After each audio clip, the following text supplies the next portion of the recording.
माझी गाडी रेड सिग्नलवर थांबली तेव्हा खूप सारे भिकारी माझ्या गाडीच्या शेजारी येऊन उभे राहिले. माझ्याकडून भीक मागू लागले. समोरच फुटपाथवर मळलेले कपडे घालून एक मुलगा हातामध्ये खेळणी घेऊन उभा होता. त्या उन्हात देखील तो अणवाणी पायाने उभा होता.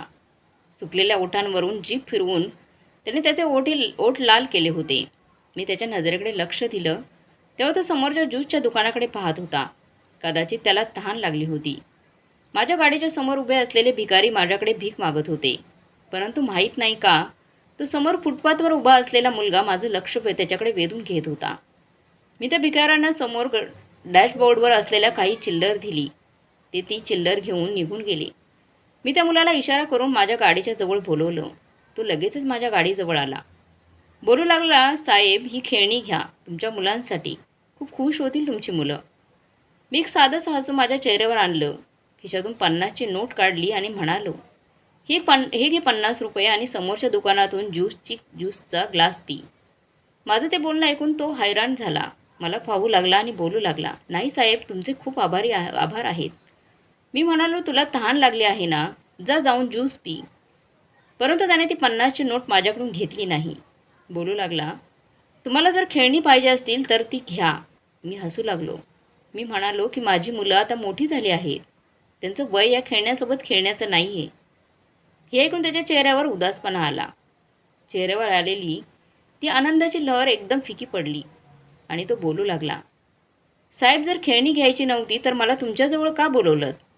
मी म्हणालो, ज्यूस पी, एवढ्या उन्हात उभा आहेस ते. तर तो बोलू लागला, माझ्या मेहनतीने कमवलेले तेव्हा त्या कमाईतूनच मी पिणार. आणि तसंही तहान तर साध्या पाण्याने देखील भागतेच साहेब. त्यासाठी 50 रुपयांचा ज्यूस का पिऊ मी? आणि तो बोलू लागला, साहेब, ही 50ची नोट माझ्या अजून खूप साऱ्या गरजा पूर्ण करू शकेल. असं बोलून तो तिथून निघून गेला. मी हैराण होतो की त्याने माझ्याकडून 50ची नोट का घेतली नाही. तो गरजू होता. जर त्याची इच्छा असती तर त्याने माझ्याकडून पैसे घेतले असते. ज्यूस नसता प्यायला साधं पाणी प्यायला असतं तरी चाललं असतं. पण निदान हे पैसे तरी त्याच्या कामी आले असते. पण त्याने ती घेतले नाही. त्या मुलाने माहीत नाही का मला हैराण केलं होतं. रेड सिग्नल ग्रीन सिग्नलमध्ये बदलला, परंतु मी तिथेच उभा होतो. गाड्यांच्या त्या मोठ्या आवाजातील हॉर्नने मला भानावर आणलं. मी लगेचच गाडी सुरू केली आणि पुढे निघालो. घरी येऊन देखील माझं लक्ष त्या मुलाकडेच होतं. माझ्या मनात त्याचाच विचार चालू होता. जेव्हा मग घरी येत होतो तेव्हा मला खूप भूक लागली होती. त्यामुळेच मी फोन करून माझ्या बायकोला सांगितलं होतं की जेवण तयार करून ठेव. त्यामुळे जेव्हा मी घरी पोहोचलो तेव्हा डायनिंग टेबलवर जेवण तयार होतं. मी मुलांसोबत थोडं बोललो, हातपाय धुतले आणि टेबलवर येऊन बसलो. माझ्या बायकोने जेवणासोबत पकोडेसुद्धा केले होते. लगेचच थंड पाण्याचा ग्लास माझ्यासमोर ठेवला. जसं मी पाणी पिऊ लागलो तसं मला त्या मुलाचा चेहरा माझ्यासमोर येऊ लागला. त्याचे ते सुकलेले ओठ, त्याचे ते अनवाणी पाय, परंतु चेहऱ्यावर इमानदारीची चमक. त्या मुलाने मला खूपच खुश केलं होतं. मला माहीत नाही का, परंतु मी अगदी आरामात जेवण करू शकलो नाही. दुसऱ्या दिवशी माझी भेट त्या मुलासोबत पुन्हा झाली. यावेळेला काही तरुण मुलं त्याच्यासोबत भांडत होती आणि वाद घालत होती. मी गाडी एका साईड लावली आणि गाडीतून खाली उतरलो. जेव्हा त्याच्याजवळ गेलो तेव्हा ते तरुण त्या मुलाची कॉलर पकडून त्याला गदगदा हलवत होते. तो बोलू लागला, मी सांगितलं आहे ना की मी कोणाची चोरी केली नाही आहे. ते तरुण मुलं बोलू लागली की तूच आमच्याजवळ उभा होतास. खरं खरं सांग, आमचं पॉकेट तू कुठे लपवलं आहेस? मी त्या तरुणांजवळ गेलो. मी म्हणालो, लाज वाटत नाही की तुम्हाला लहान मुलाला बघून त्याच्यावर आरोप लावता येते? त्या तरुण मुलांनी त्या मुलाच्या हातून खेळण्याची पिशवी देखील हिसकावून घेतली होती आणि बोलू लागले, तुम्हाला माहीत नाही, हा चोर आहे. हाच आमच्या अगदी शेजारी उभा होता आणि आता मी पाहिलं तर माझं पाकिट गायब आहे. तरुण खूपच रागात होता. मी म्हणालो, तू हे कसं बोलू शकतोस की या मुलाने तुझं पाकिट चोरलं आहे ते? तर तो बोलू लागला. तो माझ्या बाजूलाच उभा होता. तो मुलगा बोलू लागला, मी खरं बोलतोय, मी कोणतीच चोरी केलेली नाही. मला माहीत नाही ते त्यांचं पाकिट कुठे आहे ते. मी तर तसंही इथे नेहमीच उभा असतो खेळणी विकण्यासाठी.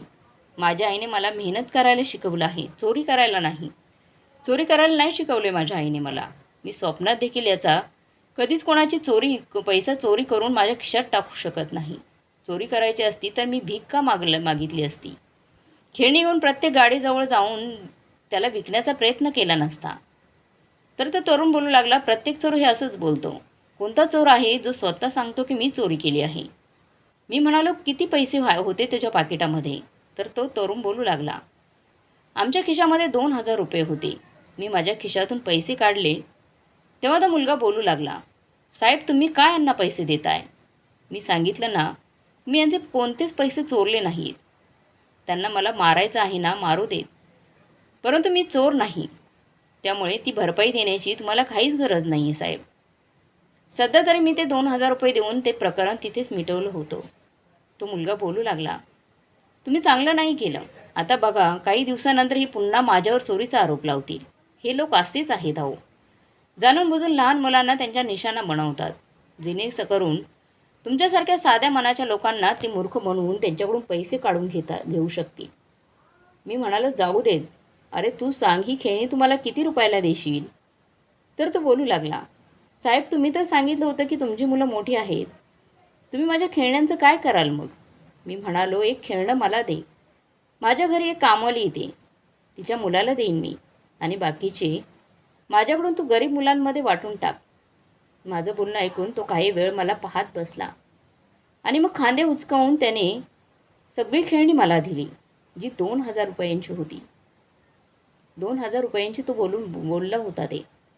गरजवंत मुलांना खेळणी तुम्हीच वाटा, खुश होतील, तुम्हाला आशीर्वाद देखील देतील. मी म्हणालो, तू तर अगदी छान बोलतोस. ही गाडीत बस, तुला मी घरापर्यंत सोडतो.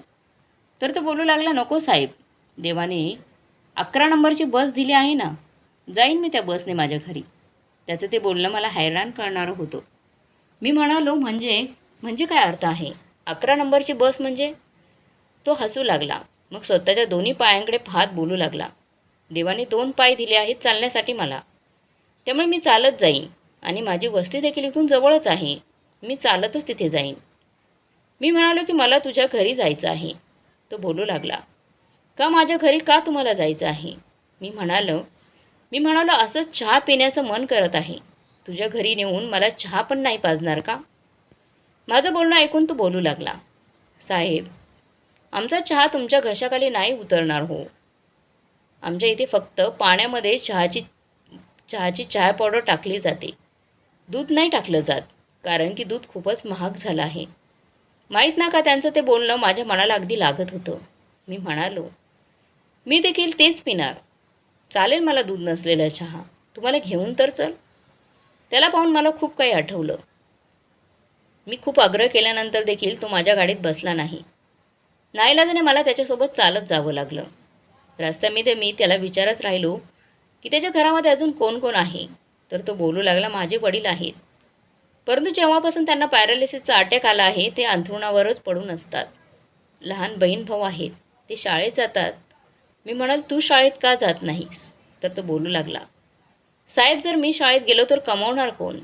तसे मी आणि आई असे दोघेच आहोत जे घरामध्ये कमवून आणतात. मी खेळणी विकतो आणि माझी आई लोकांच्या घरामध्ये घरकाम करते. मी अगदी मनापासून त्या मुलाचं बोलणं ऐकत होतो.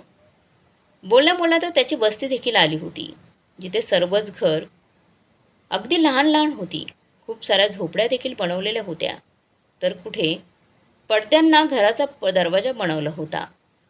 त्यामध्ये सर्वात शेवटी असलेल्या घरामध्ये तो मुलगा मला घेऊन जात होता. तिथे असे खूप सारे लोक होते ज्यांना मी रोजच्या रोज भीक मागताना पाहत होतो. जे कुपड्यांच्या साह्याने तर कधी जमिनीवरून स्वतःला अगदी घसरवत माहीत नाही काय काय सांगून लोकांकडून पैसे जमा करत होते. परंतु आता तर ते अगदी व्यवस्थित त्यांच्या घराच्या बाहेर पलंग टाकून त्यांची कमाई मोजत होते. मला पाहता स्वतःचे पैसे देखील ते लपवत होते, जणू काही मी त्यांच्यापासून ते पैसे हिसकावून घेणार आहे.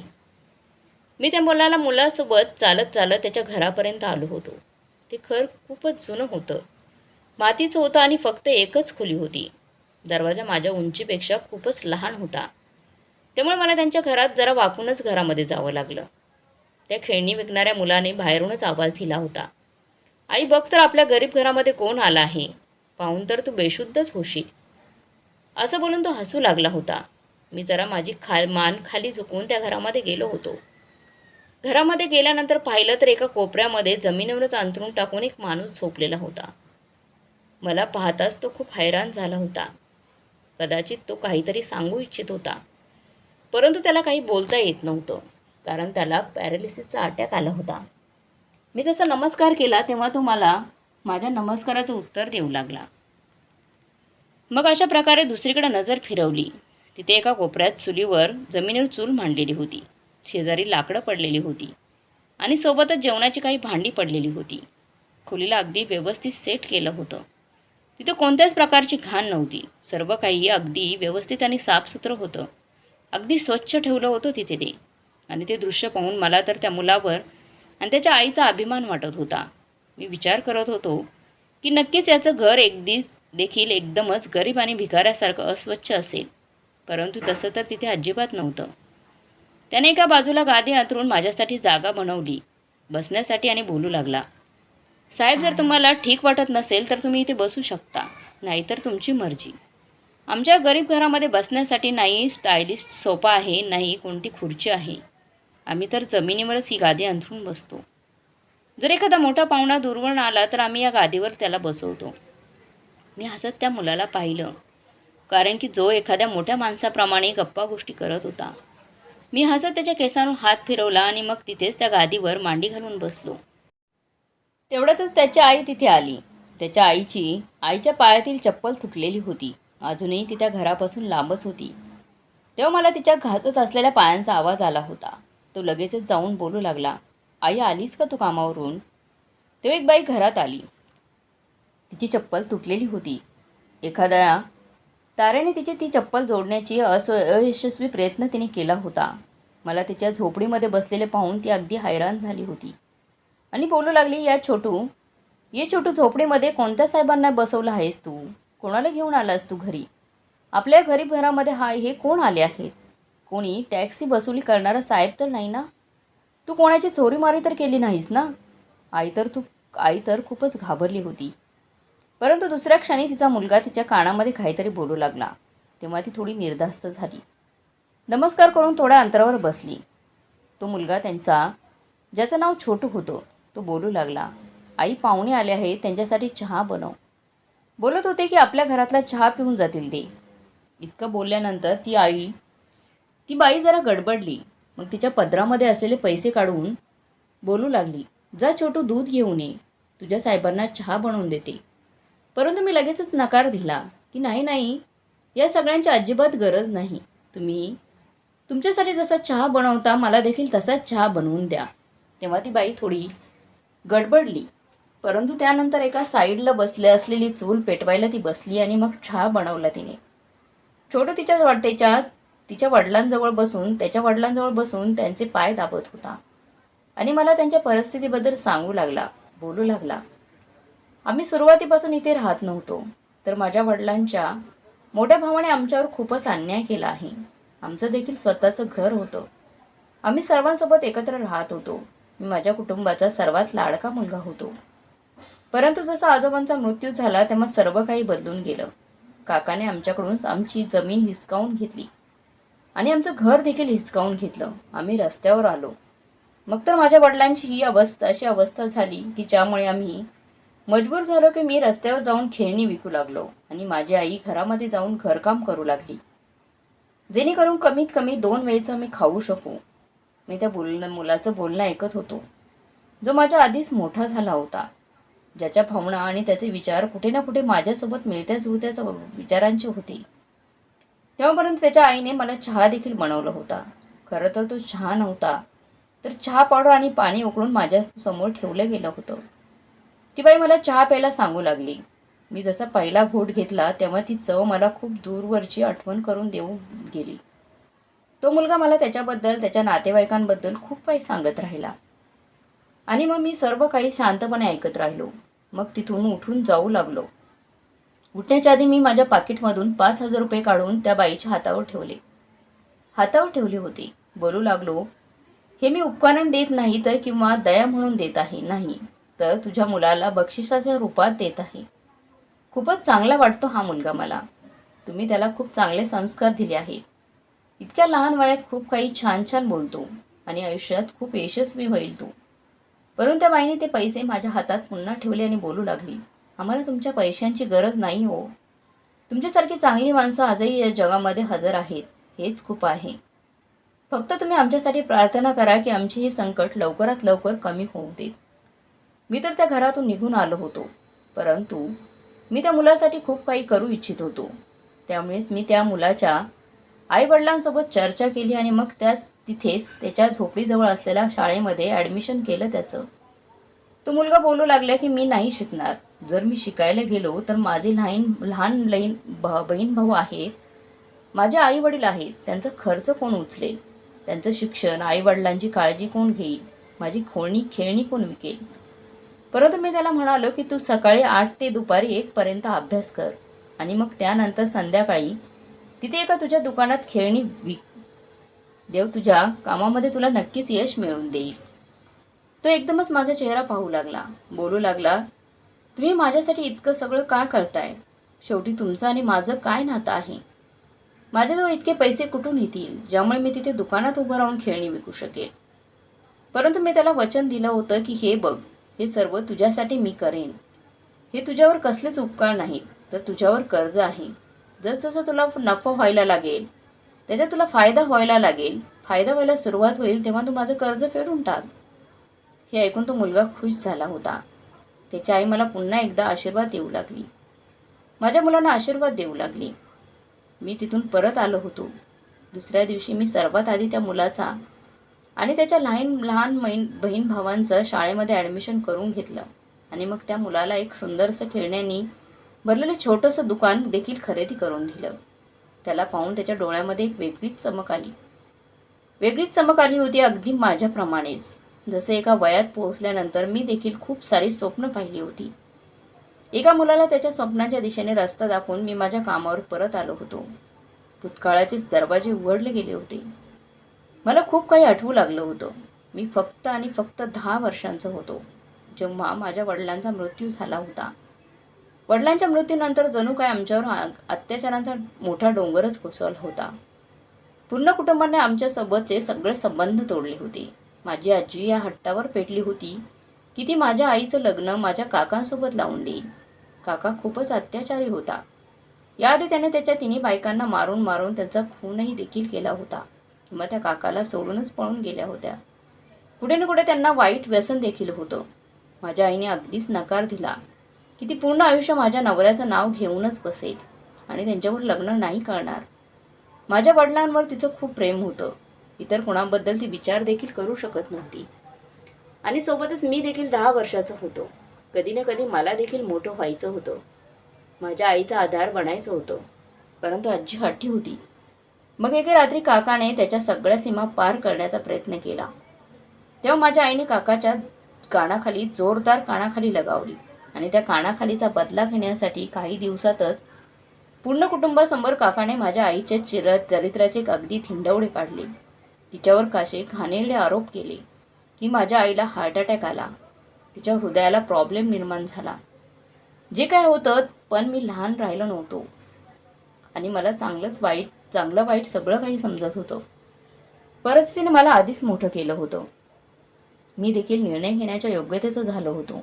मी माझ्या आईचा हात पकडला आणि म्हणालो की आपण आता या घरात नाही राहणार आहोत. आईच्या माहेरी देखील कोणीच नव्हतं. ती तिच्या आईवडिलांची एकुलती एक मुलगी होती आणि तिच्या आईवडिलांचा मृत्यू झाला होता.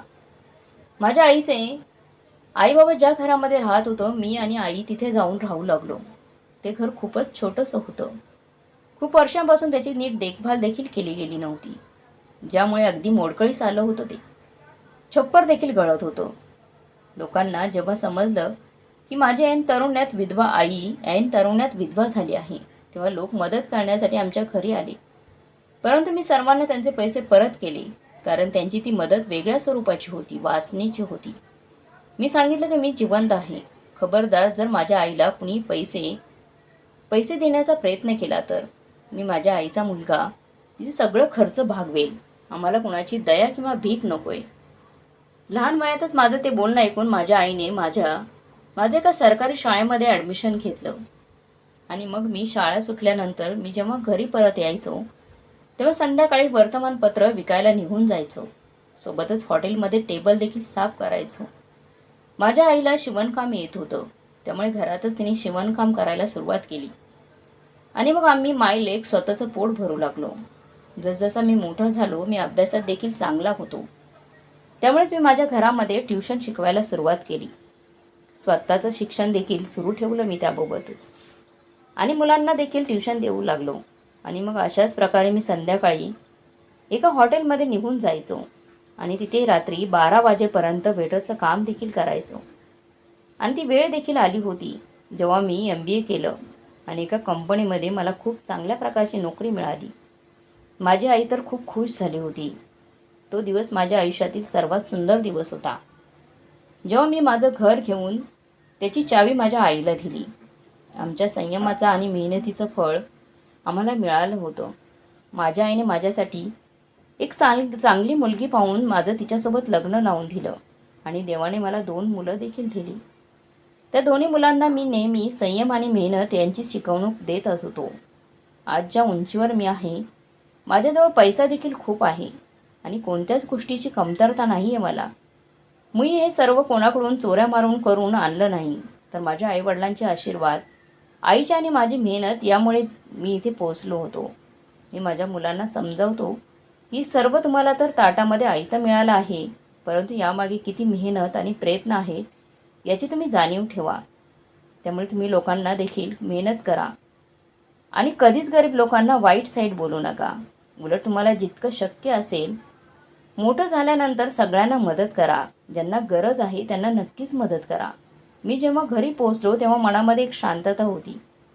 जी खेळणी मी त्या मुलाकडून घेऊन आलो होतो, माझ्या मुलांनी ती खेळणी पाहिली आणि हसले की बाबा आम्ही आता तर लहान नाही राहिलोत, मोठे झाले आहोत. या खेळण्याने आम्ही कुठे खेळू? आम्ही खेळणार आहोत का त्या खेळण्याने? परंतु मग स्वतः विचार करून बोलू लागले, बाबाला आपल्या घरापासून काही अंतरावर काही गरीब लोक आहेत.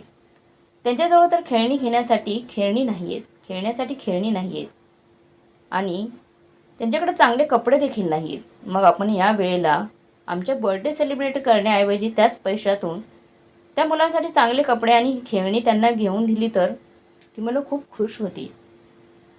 माझ्या मुलांच्या तोंडून हे ऐकून मला माझ्या बायकोचा खूप अभिमान वाटू लागला.